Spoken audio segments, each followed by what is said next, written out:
What's cheaper? Convincing a country to sign or creating a new one? In 1903, the United States answered that question.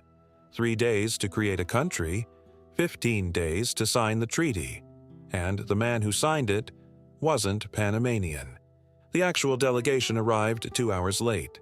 That 2-hour gap cost Panama 96 years. November 3, 1903, Panama declared independence. November 6, 3 days later, the United States recognized it. November 18, 15 days later, a treaty was signed that gave America control of a 10-mile-wide corridor through Panama's center. In perpetuity, the legal term for forever. Here's the detail that explains everything. The treaty on behalf of Panama was signed not by a Panamanian, but by Felipe Bunau-Varilla, a French engineer who owned shares in the very project he was negotiating. The Panamanian delegation arrived in Washington 2 hours after the ink had dried. 2 hours. This isn't a conspiracy theory. This is a document. The Bunau-Varilla Treaty. You can verify every line. At the end, I'll show you the exact moment a man with no elected authority signed away a nation's heart, and why it took 96 years to get it back. November 3, 1903, Panama City. The morning hadn't yet turned hot, but the city was already buzzing as if someone had lifted the lid off a boiling pot. Church bells hadn't rung yet. They would within hours, but not for a funeral. People crowded near the building where local leaders were about to announce what just yesterday had seemed impossible: separation from Colombia. There were no columns of thousands with weapons in the streets, no front crawling through neighborhoods. There was a feeling that the decision had been made not in the square, but somewhere much farther away, and now it was simply being announced out loud. Panama back then was not a country. It was an isthmus, a narrow strip of land connecting 2 continents and separating 2 oceans. And this strip had one destiny: to be a road. Anyone who controls such a road controls the speed of trade, the cost of delivery, and who gets to trade at all. One example makes this concrete: the route from New York to San Francisco around Cape Horn, 22,000 kilometers. 3 months watching your cargo rot. Sailors dying of scurvy. $50 to $100 per ton just to survive the journey. Through the isthmus, roughly 8,000 kilometers and 3 weeks. The difference isn't geography. The difference is who survives the trip and who makes millions doing it. Colombia formally owned Panama and understood its value. But the paradox was different. Panama's wealth depended on a project that Colombia could only control but couldn't quickly monetize. A railroad already existed on the isthmus, and the local elite lived off transit. Men like Manuel Amador Guerrero, a doctor with business connections, didn't see the canal as a patriotic symbol. They saw it the way a casino owner sees the only highway to Vegas: close it and you're bankrupt by Tuesday. They knew if the canal were built somewhere else, like Nicaragua, Panama would turn back into a province remembered only on a map. It all started not with an uprising, but with a refusal. August 12, 1903, Bogotá. The Colombian Senate rejected the Herrán-Hay Treaty, negotiated by Tomás Herrán, Colombia's charge d'affaires in Washington. Colombians believed the terms were too favorable to the Americans, humiliating to sovereignty. The vote was 24-0 against. Unanimous. They were counting on time. The French concession was expiring. The Americans were in a hurry. Squeeze out more. The logic of bargaining. Sober. At first glance, correct. It was a death sentence. And this is where the first mistake was made. Colombia thought it was bargaining over price, but in reality, it was bargaining over the right to be a party to the deal at all. They would learn this lesson in the worst possible way, by watching someone else sign in their place. After the Senate's refusal, Panama became a place of waiting. In the homes of Amador and lawyer José Agustín Arango, conversations weren't about freedom. They were about roots. Everyone understood. This wasn't about elections. It was about where the most expensive line on the world map would run. During those same weeks, a different conversation was happening in the United States. They weren't asking, "Does Panama have a right?" They were asking, "Does the project have a right to die?" Because behind the canal stood not only strategists, but money. The French attempt at construction, begun by Ferdinand de Lesseps' Compagnie Universelle, had ended in 1889 in catastrophe and scandal. Around 800,000 French families lost their savings, a full year's wages each. An estimated 22,000 workers died in the jungle. Over 100 deputies were implicated in corruption. The scandal had a name: l'affaire de Panama. The word Panama became slang in France for any corrupt scheme. It stayed that way for decades. But catastrophe left behind something valuable: equipment, concessions, rights, paper. What bankruptcy lawyers call residual value and dealmakers call opportunity. And the American side was ready to buy this package, if it got the main thing: a legal corridor through Panama. The French failure also left behind a template: how to lose a project to someone with more patience and deeper pockets. That template would be used again, and decades later, Panama would learn to reverse it. This was a new type of war, not for territory, but for a signature. And a signature can not only be delayed, it can be replaced. And by the fall of 1903, after Bogota slammed the door, people in Panama began to understand. The question wasn't whether there would be a canal.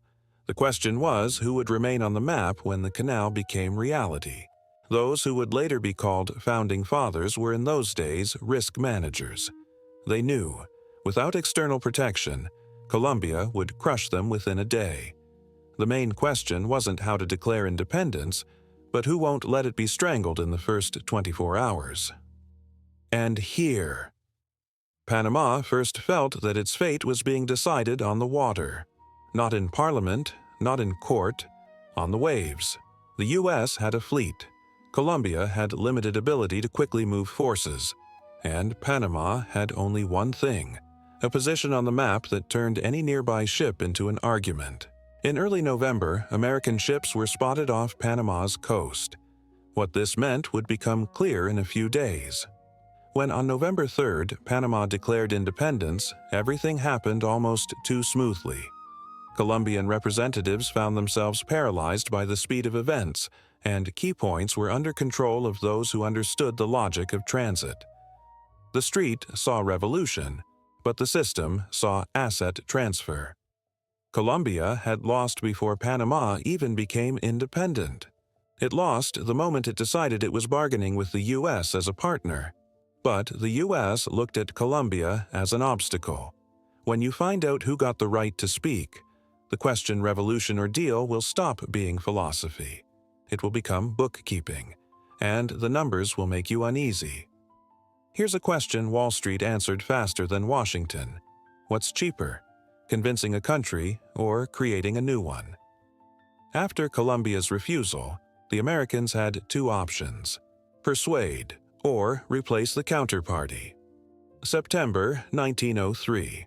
Washington and New York operate at different rhythms but share a single interest. In Washington, they count votes, formulations, and consequences. In New York, they count timelines, risks, and asset prices. By this point, the canal has two natures. The first is strategic: connect the oceans and get the key to military and trade routes. The second is financial: turn a narrow strip of land into a gate for global flows and tolls. The French had already proven that a dream can become a bankruptcy, but they left behind the main thing: rights and assets that could be bought. The price of the question becomes simple and cold. The French company, the Compagnie Nouvelle du Canal de Panama, agrees to sell everything for $40 million, roughly $1.3 billion in today's money. The French had spent over $287 million building and failing. The Americans bought the wreckage for 14 cents on the dollar, not because it's fair, but because time is pressing at the throat. Without a deal, the asset turns into junk. Buying the wreckage was easy. The hard part, Colombia had just slammed the door.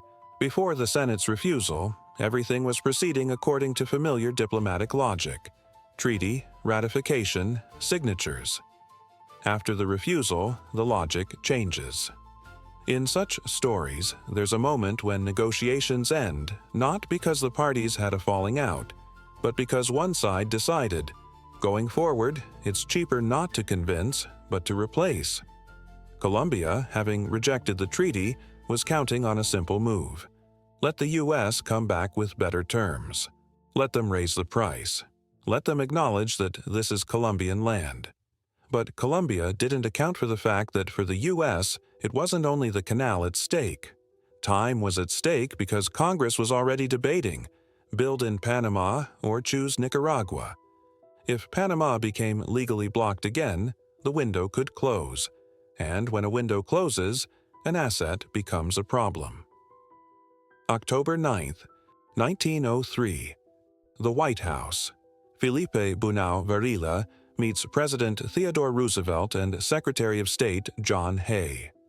The conversation is not recorded verbatim, but Bunau-Varilla's memoir, Panama, The Creation, Destruction, and Resurrection, describes Roosevelt's tone: frustrated with Colombia's blackmail, sympathetic to Panama's aspirations. No explicit promise was made. None was needed. As Bunau-Varilla later wrote, "I understood that the president would not interfere with a revolution. That was enough." Roosevelt would later boast, "I took the canal zone." He wasn't exaggerating, he just wasn't explaining how. And here a man appears who makes you uneasy. Felipe Bunau-Varilla. Remember this name? It will be in the finale. He's French, not Panamanian, a former chief engineer of the French project, a shareholder who wants to sell the remnants of the concession, not a representative of the Colombian state, but perfectly suited for the role of someone who understands money, contracts, and how fast you need to act to avoid losing 40 million and not give the route to competitors. The plan was elegant in its cynicism. Colombia won't sign? Fine. Create someone who will. Panama declares independence. U.S. ships block Colombian troops for 48 hours. New country signs new treaty. Done. No war, no conquest, just paperwork, and one man ready to sign before anyone else arrives. And this plan has an architect, a man who in 3 weeks will sign on behalf of a country he doesn't belong to, and will do it 2 hours before those who fought for it arrive. 2 hours. Remember that number. In Panama, local leaders are having different conversations. No fiery speeches, no manifestos, just men in good suits calculating odds. They knew, if this fails, Colombia won't call them dreamers. Colombia will call them traitors and hang them.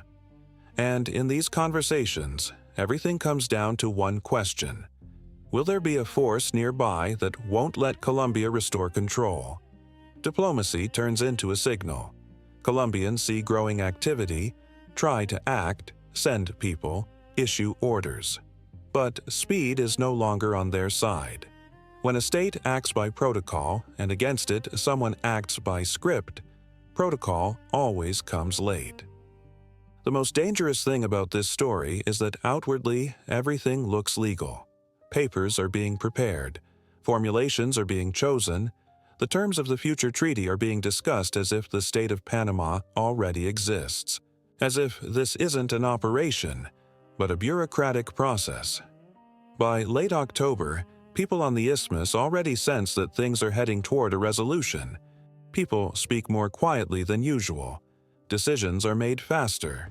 And, at this moment, a question emerges that holds the entire structure together. If Panama declares independence, who exactly will speak on its behalf in negotiations in Washington? Because in the world of financial wars, what matters isn't slogans, but signatures.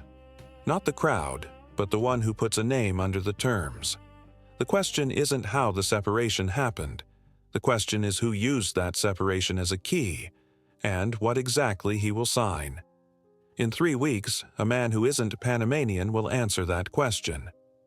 And the people who risked their lives for independence won't be in the room. November 3, 1903, Panama declares independence. And this sounds like a loud historical event until you start examining the speed, the synchronization, and what's happening in parallel. In a normal revolution, first power appears, then documents, then diplomacy, then recognition. Here, the order seems reversed. Diplomacy and documents appear ready even before the power has a chance to recognize itself. The first hours after the announcement aren't a celebration. They're a survival test. Colombia wasn't going to let Panama go just like that. And here, the most important invisible instrument of this story comes into play. Not cannons, but obstruction. November 2, 1903, the USS Nashville under Commander John Hubbard enters the port of Colon, gray steel in a tropical harbor. On board, 42 Marines. Their orders from Navy Secretary William Moody: maintain free and uninterrupted transit. The wording was careful. The meaning was not. The next day, Colombian General Juan Tovar arrives in Colón with 474 soldiers. He needs to cross the isthmus to reach Panama City. The Panama Railroad, controlled by American-aligned interests, refuses to transport them. The superintendent, Colonel James Schaller, cites insufficient cars. The troops that were supposed to crush the revolution are stranded 50 miles from the capital. They have rifles. They don't have a railroad. And here, the main mechanism begins. Panama is made viable not by economy and not by institutions, but by being given time. A few days that decide everything. In these days, a fact is created, and in politics, a fact is always stronger than a protest.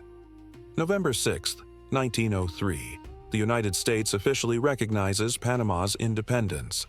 Secretary of State John Hay sends the formal note. This isn't a gesture of nobility. It's a legal lock being closed on a door. Now, any strike by Colombia against Panama is a conflict not with a province, but with a state that the U.S. has recognized. And the faster they close this lock, the harder it is to open it back up. But the main thing isn't the recognition. The main thing is WHO ends up in the role of the new country's voice. Philippe Bunau-Varilla, French, a shareholder and former engineer. The man who loses the most if the canal isn't built specifically in Panama. And it's precisely E who becomes the one negotiating on behalf of Panama in Washington. On November 6th, the same day as U.S. recognition, Panama's provisional government appoints him envoy extraordinary and minister plenipotentiary. He is now legally authorized to negotiate and sign treaties. And here's the detail that turns everything into farce. November 18th, Bunau-Varilla signs the treaty on behalf of Panama. The Panamanian delegation led by Amador is at that moment traveling to Washington. According to historian David McCullough's The Path Between the Seas, they arrived at Union Station approximately 2 hours after the signature was already on paper. 2 hours. The time it takes to drink coffee and read a newspaper. The time it cost Panama to lose control of its center for almost a century. Imagine, you're the head of a delegation from a new country. You've crossed an ocean to sign a historic treaty. You rehearsed your speech on the ship, and at the train station you learn that everything has already been decided without you, by a man who doesn't speak your language as his native tongue. The speech you rehearsed, you will never deliver it. This detail changes everything. Panama wasn't the end of a struggle. It was a condition of a deal. The signature is placed. But what exactly was signed, that's where the real price begins. The treaty didn't just define a zone.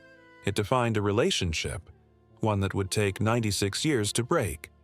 How Panama finally escaped this contract and what it cost is the equation that closes the loop.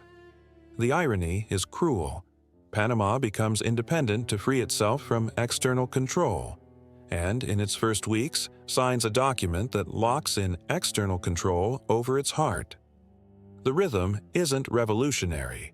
It's corporate, legal possibility to recognition to treaty, to protection, to infrastructure. Not an uprising, a new asset brought to market under a major player's guarantee. The treaty isn't just about money, it's about rules that will last decades. And when you see the actual terms, you'll understand why Amador sent a furious telegram before his train even left the station. The climax of this story has no gunfire. It has a fountain pen. November 18, 1903. Evening, Secretary of State John Hay's residence. Gas lamps, heavy curtains. 2 men at a table with a document that will reshape the map. Outside, the Panamanian delegation is still hours away by train. At the table sit people who understand the price of minutes. On the American side, Hay, representing a state that will build and guard the canal. On the other side, Panama's representative, who knows too well what the American side wants and is too interested in making it happen without delay. Bunau-Varilla brings not just a signature. He brings a guarantee of speed. And then comes the key question on which the entire meaning of the deal rests. What exactly is Panama giving up? What's being given up isn't permission to build. It's a zone, a corridor that cuts through the state and receives a separate status. A strip 10 miles wide, 5 miles on each side of the future canal, approximately 1,432 square kilometers. That's half of Luxembourg, carved out of the middle of your country where your laws don't apply. Plus the right to station guards, control access, maintain order, build infrastructure around it.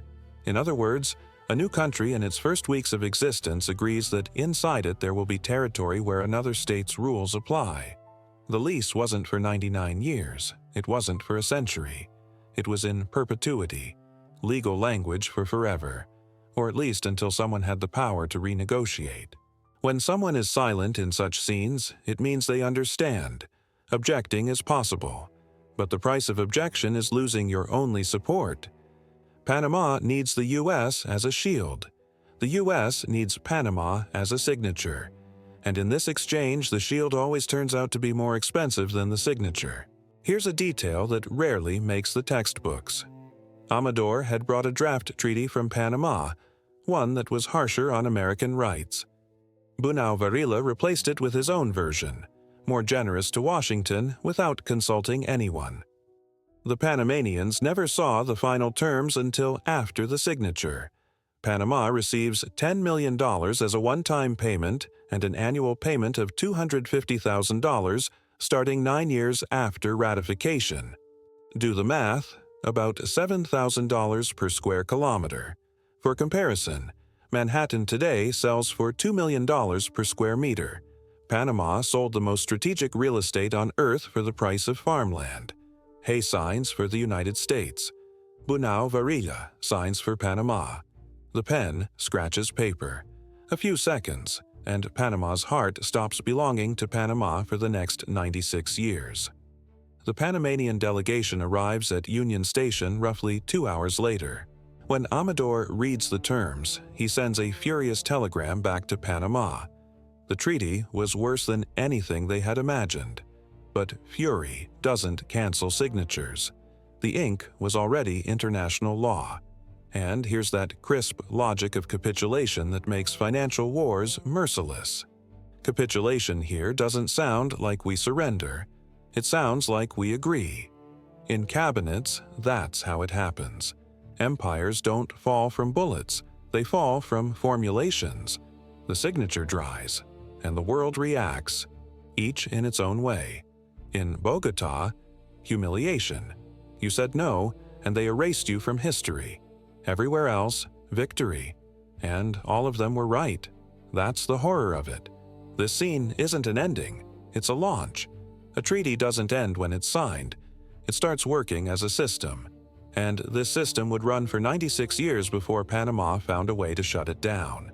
When the treaty is signed, history stops being a one-day drama and becomes a regime. This is the most underestimated moment. People remember the revolution, the date, the heroes. But real power reveals itself later, in how the rules start to work. Almost immediately after 1903, Panama gets what it risked everything for: American protection and a guaranteed canal project. But along with that, it gets a reality that can't be masked by a flag.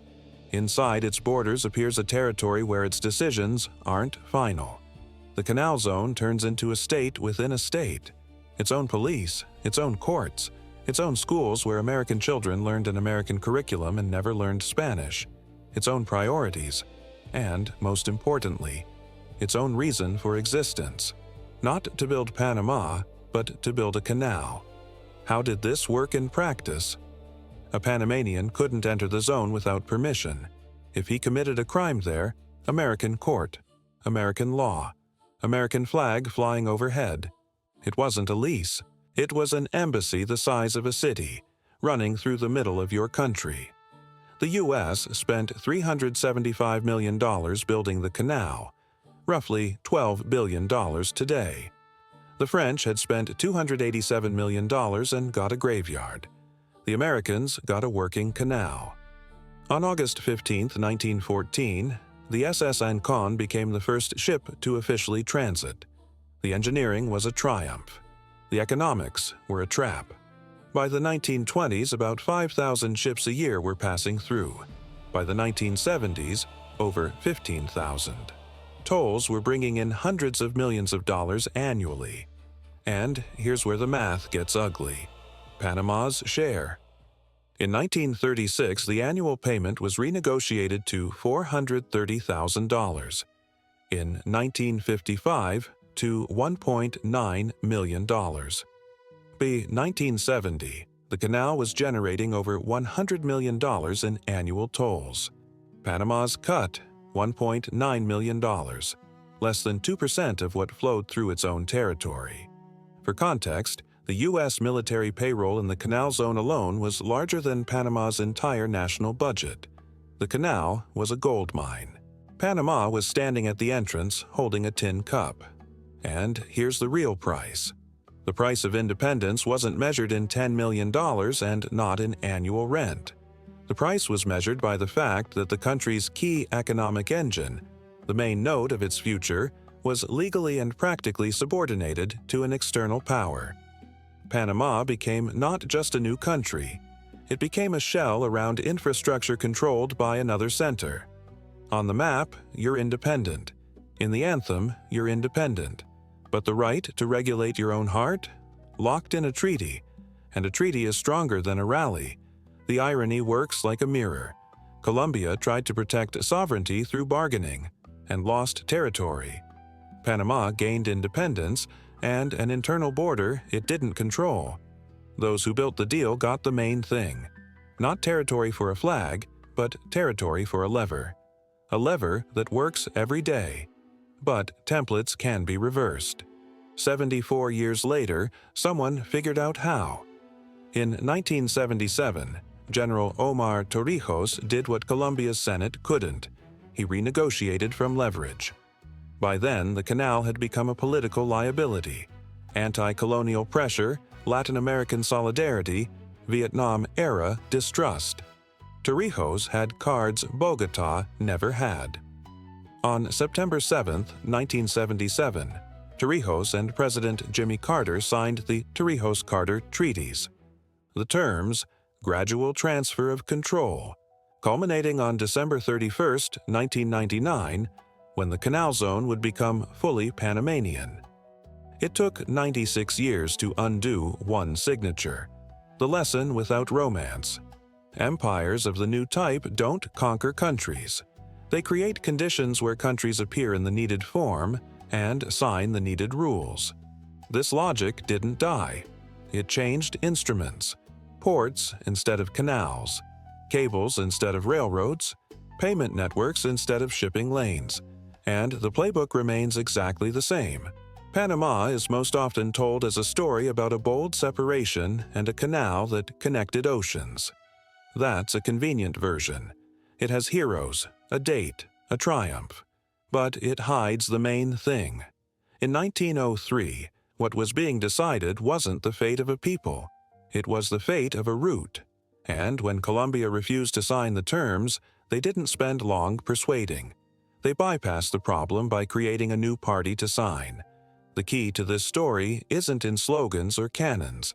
The key is in the mechanics. If you control a choke point of world trade, you control the price of time. And if you control the price of time, you don't need to conquer an entire country. It's enough to formalize the right to control the passage. Now for the promise I made at the beginning. The most revealing moment of this plot is WHO locked it down on paper. The main treaty on the Canal Zone was signed on behalf of Panama by Felipe Bunau-Varilla, a French engineer, a shareholder in the project, a man who had lived in America and understood exactly what Washington wanted. He signed at Secretary Hayes' residence on the evening of November 18, 1903. The Panamanian delegation arrived 2 hours later.